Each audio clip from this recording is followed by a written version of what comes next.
Yours ever, Judy. 20th Jan.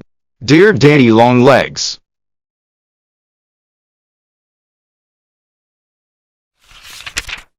Did you ever have a sweet baby girl who was stolen from the cradle in infancy?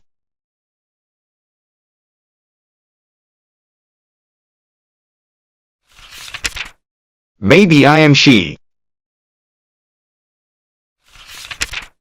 If we were in a novel, that would be the denouement, wouldn't it?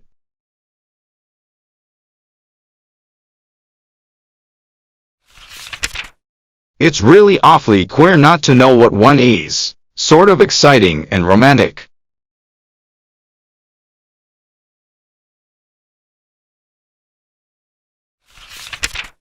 There are such a lot of possibilities.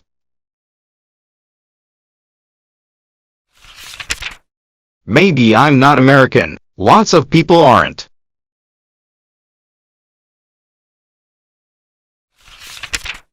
I may be straight descended from the ancient Romans, or I may be a Viking's daughter, or I may be the child of a Russian exile and belong by rights in a Siberian prison, or maybe I am a gypsy. I think perhaps I am.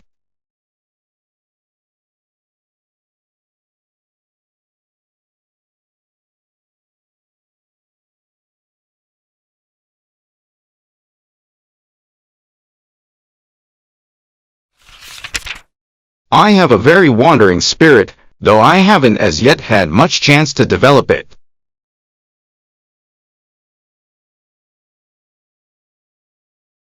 Do you know about that one scandalous blot in my career, the time I ran away from the asylum, because they punished me for stealing cookies?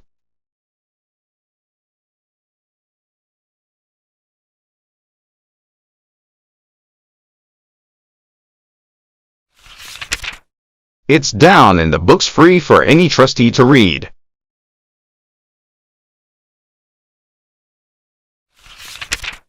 But really, Daddy, what could you expect?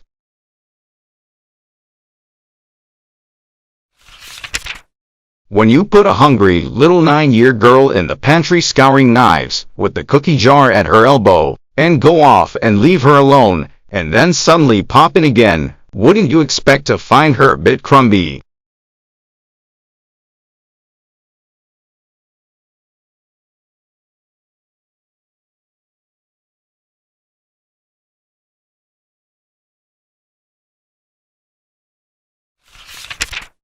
And then when you jerk her by the elbow and box her ears, and make her leave the table when the pudding comes, and tell all the other children that it's because she's a thief, wouldn't you expect her to run away?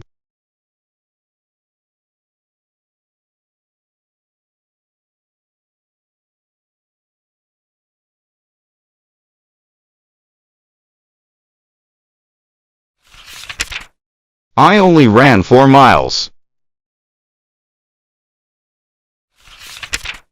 They caught me and brought me back, and every day for a week I was tied, like a naughty puppy, to a stake in the backyard while the other children were out at recess.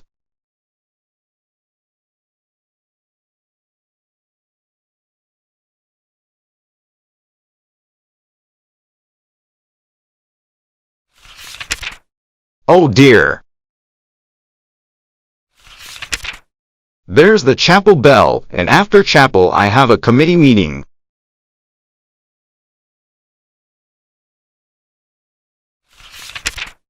I'm sorry, because I meant to write you a very entertaining letter this time.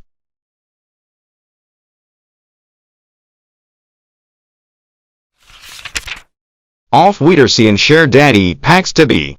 Judy.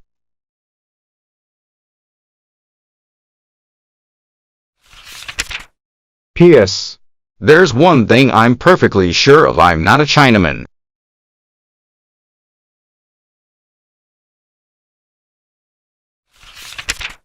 Fourth February. Dear Daddy Longlegs.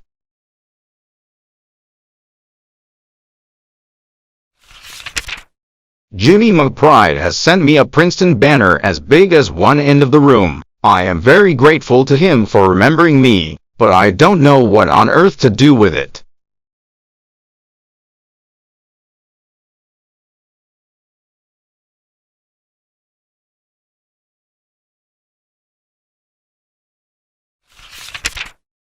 Sally and Julia won't let me hang it up. Our room this year is furnished in red, and you can imagine what an effect we'd have if I added orange and black.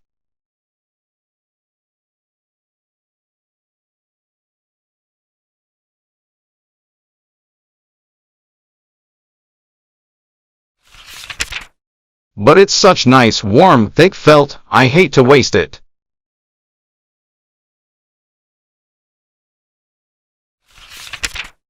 Would it be very improper to have it made into a bathrobe?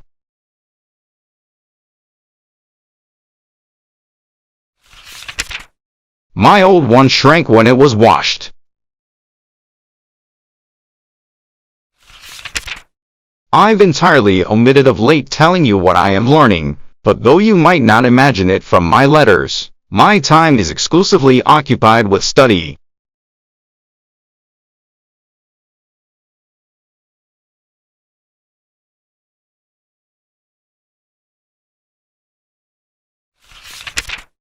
It's a very bewildering matter to get educated in 5 branches at once.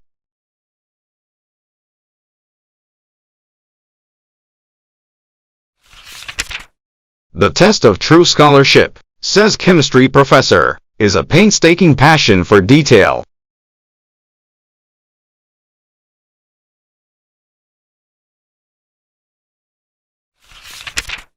Be careful not to keep your eyes glued to detail, says history professor. Stand far enough away to get a perspective of the whole.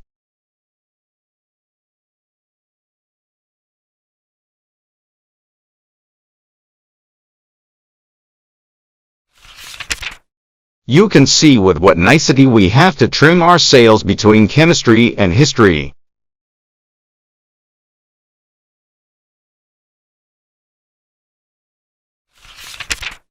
I like the historical method best.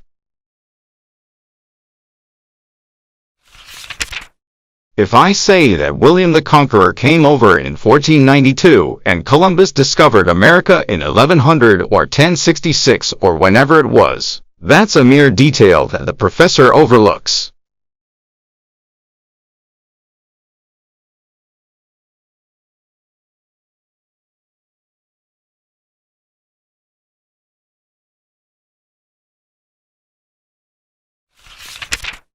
It gives a feeling of security and restfulness to the history recitation that is entirely lacking in chemistry.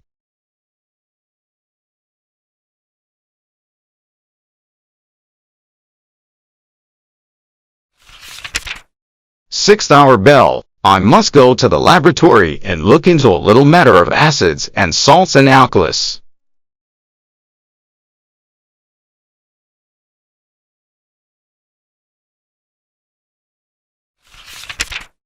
I've burned a hole as big as a plate in the front of my chemistry apron with hydrochloric acid.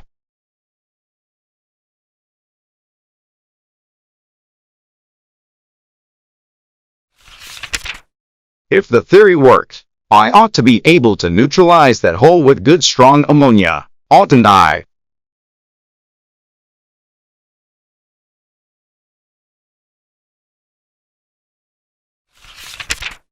Examinations next week, but who's afraid?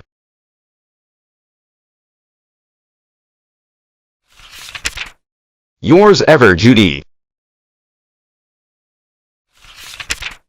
5th March. Dear Daddy Longlegs.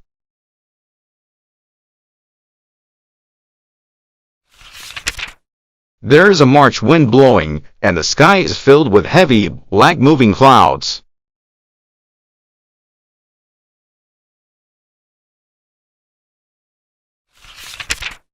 The crows and the pine trees are making such a clamor.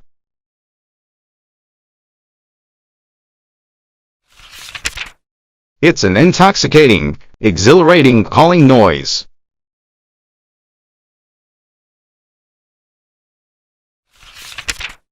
You want to close your books and be off over the hills to race with the wind.